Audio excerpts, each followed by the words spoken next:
we see so much of everyday life and how challenging this program is. But what I'm most curious to hear about is how you were inspired to want to start this, Damien. Can you tell me a little bit about what went into creating this program?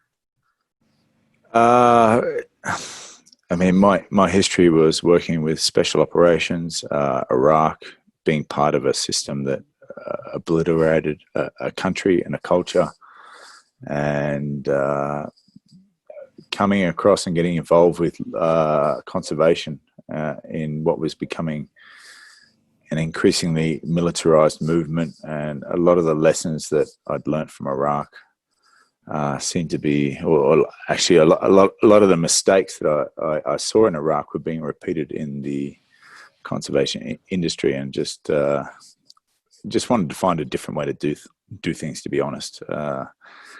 We're on a continent that the UN Population Division says will have 2 billion people by 2040, and we needed to find a way to engage the communities. Bigger fences and more guns are not going to solve the long-term conservation solutions of this continent. It's going to be relationships, and in a way, a group of women working in rural Africa have achieved what very few armies in history have been able to do, and that is win the hearts and minds of a local population. Yeah, so we get some sense of what the program is like and the kind of impact that it has, both for the women that are a part of it and for the elephant population. But I'm curious to hear from you, what has your experience been like, both from, going through this program, but also being such a meaningful part of creating change for your community, both, your human community and the animal community? Thank you very much, Nicole. My experience as a ranger in the community is very awesome, because we are the role models of being rangers, of which before it was just being like only men can be rangers, and of which we have changed the mind of the people, because we have proven that women can also be rangers, and also that the community can accept that women can also be in the part of protecting the nature. Nyaradzo, what has been the most impactful part of being in this program, whether it's the impact on your personal life or the impact that you get to be a part of making? Oh, sorry, please come again. Sorry. What do you feel like has been the most meaningful or impactful part of this experience for you? Yeah, the first thing is from this program, it has empowered women. And also, since the program have been comprised of disadvantaged women, we have been divorced, we have been abused before, we have been through hard times through our marriages, and from that we have been raised from the dust. And this program has brought a green light for us, because we couldn't believe that before we can make it, we can be conservation rangers. Damien, what has been the greatest impact that you've seen? I mean, look, the biggest thing I want in life is to be out of work. So people like me are no longer needed to go out there and protect the natural world. And laying in bed at night, staring at the ceiling, trying to figure out a better way to do things. I suppose for me, the most rewarding thing is just seeing the impact that these women have made. And this model, I mean, it's shifting the entire face of conservation. We came into a landlocked country in sub-Saharan Africa, and a conservation industry that's becoming increasingly militarized and antagonistic with local indigenous populations on a continent that's had a 700% increase in armed conflict in the last 10 years. And all we did is we shifted the male roles to construction and labour and put women into the dominant roles of management and law enforcement. And in doing so, we completely de-escalated tension with local communities. We brought those communities and conservation back together. We cut our core operating costs by 2/3, and we became far better at our core business of conservation. And for me, it's I've very much become the student and just sitting back and learning so much from watching how this model unfolds. And it's a different model of law enforcement. It's a way that is built from the communities. We've taken away the military hardware. We don't have helicopters. We don't have airplanes, and all the fancy stuff that we would use in Iraq in trying to look after oil in the ground. We have interpersonal relationships that are driven by the women at household level in the communities that they grew up in, the communities that they're going to raise their family in. And I don't think there's a more valuable there's nothing more valuable that you can have in terms of law enforcement than community relations. And these women have just, I don't know, just taught me a way that not just out there waving guns in people's faces, but actually building relationships. And I think that's more important than anything. Yeah, I mean, I think that's such a timely statement to make about how we, particularly as someone who's in the US and in America, where we're talking about policing and how policing is navigated, it is a very sort of timely exposure for people who are sitting here watching this to look at a different way of managing both community and helping preserve such valuable parts of the ecosystem. I'm curious about what motivated that. What about this felt like, how did you think through that approach, and what were you inspired by, whether it was the community or what specifically about, the places that you've been helped shape that as the model for this? So I mean, my background being special operations was all male units. I'd never worked with women. I built a career across 3 continents in training men for deployment onto the front lines. And we just kept having, even though we were successful at our job of stopping poachers from coming in and killing animals, we were having an ongoing, sustained conflict with local communities. And it wasn't the answer. We saw other industries getting ahead by getting more women into management roles, CEOs, onto board positions. But in conservation, women are outnumbered as much as 100 to 1 on the front line. So women weren't given the opportunity to gain the experience they needed to rise up into management positions. So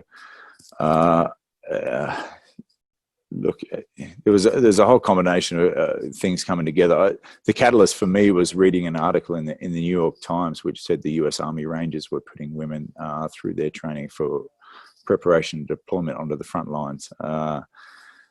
In a decade before reading that article, I was in a situation, we got blown up in northern Baghdad, and we got rescued, essentially rescued. My life was saved by US Army Rangers. And so reading that article, seeing that the unit that was good and gracious enough to save my life is now putting women through to be US Army Rangers. Maybe women should be wildlife rangers as well. And I don't just mean the tokenist positions that they're often given, like sitting on a fence or sitting on a checkpoint or riding a desk, but actually given the full exposure to do every job that a ranger has to do. And it's a tough job, it's a dangerous job, and women just weren't given that opportunity to do that. And we wanted to create that and see what happened. And it's in my 11 years of conservation, it's the best thing we've ever done. Nyaradzo, what's been your experience being in this leadership role? Thank you very much. Since I've mentioned earlier before that from this program, it have empowered women, of which is a great deal in Africa for women to be recognized. At the same time, to be a leader of the group of women for the first time. It's a good and experience, and I've noticed that and observed that there is a sort of like self-development through the interaction with the community, both the community and even the group. What's the hardest part of your job? To me, I can say from my experience and observation, I don't have the hardest part of my job, maybe because I've dedicated myself to protect wildlife, and it's all from heart and it needs sacrifice. So for the meantime, I don't have any hard part of my job. Like I'm going to jump in there, and I just want to acknowledge the tough job that these women do. They're working in one of the most harshest locations on the planet, one of the most remote places, doing one of the toughest and most demanding jobs, one of the most respected roles, and they're thriving. They're doing it in such an amazing manner that makes me so proud. The ecosystem that they're going out to protect, in the 16 years prior to this program started, there was 8,000 elephants that were killed. 8,000 times teams of armed poachers have come into that area and killed elephants, and willing to kill anyone standing in their way. And so what Nyaradzo may sound very humble in terms of what she does. We trained them as hard as we could. We had to. We can hope for the best. We had to prepare for the worst. And these women have made 194 arrests. They've driven an 80% downturn in elephant poaching across the mid to lower Zambezi ecosystem in Zimbabwe. And they've shifted an entire, focus of a community in terms of what's possible. This amazing form of social engineering where they've become rock stars in their local community. They drive through the villages in their vehicles with their uniforms on. They get chased by young boys, young girls who look up to them as role models. And I suppose that, it's not just about going out and protecting the animals, but it's the example they set. And yeah, they really make me proud. Hey. I was gonna say, not many people can say they don't have a hard part of their job. So it must be something you love, Nyaradzo. And I'm very curious, what is your favorite part of your job? The favorite part of my job is to go on patrol each and every day. I don't want to miss any patrol, because the very moment I'm on patrol, the elephants or the wildlife, by the time they saw us, I can understand by now, they feel protected, they feel secured. That is incredible.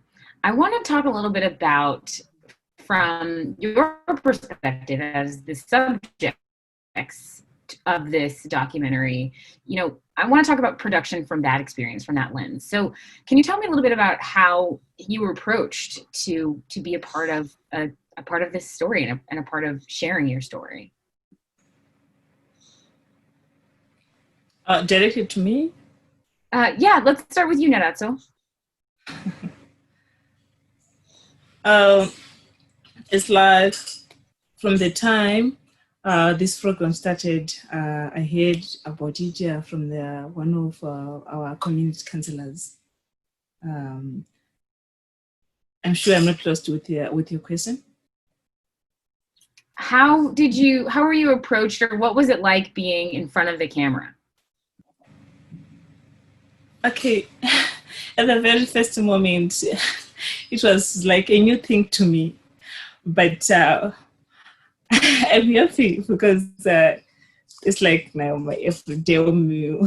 So I'm very happy. At the first time, yeah, it was very a new thing to me, but now it's not like that.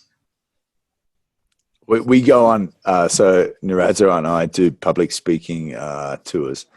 And I've done a lot of public speaking.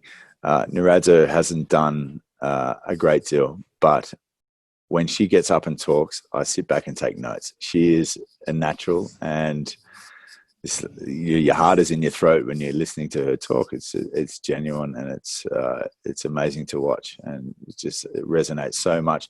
And actually, with this documentary, when we agreed to go into this partnership and make it, it wasn't about trying to entertain audiences around the world. It was about trying to inspire other women about what's possible, and showing the story of women like Nyaradzo and what they've achieved.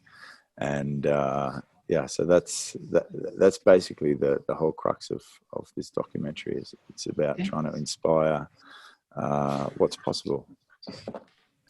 And with that, I have one more question, which is, this is, for both of you, this is very sensitive. This is your baby. This is, your life's work to a degree. How did you decide that? How did you make that decision, right? Like it is an important decision about who you are going to allow in to tell your story. Yeah, look, I mean, Nyaradzo, so when the women came to us, we didn't say, "Oh, here's a uniform, here's a rifle. We're going to give you this training. Go out and protect this area." The first thing we asked, "What are your dreams? What do you want to do? Where do you want to go?" And this job is essentially a platform for that. It's an opportunity for all of our rangers to go on and do whatever they want to do in life. Some women want to go on and finish high school. Some women want to go into university like Nyaradzo. Some women want to buy land and build houses and get their families back together. Everyone's got their own personal goals, and that's what this is about. It's not about protecting land. It's about building communities, and these women are the perfect way to build these communities. And the byproduct of functioning communities is conservation. And like we shifted the strategy. We put women on conservation. We put women's empowerment at the center of that strategy. It's the greatest traction in community development, and conservation becomes the byproduct. And so, so what are you looking forward to tackling next?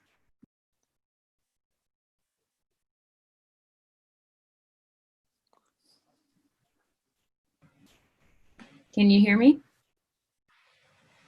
Hello?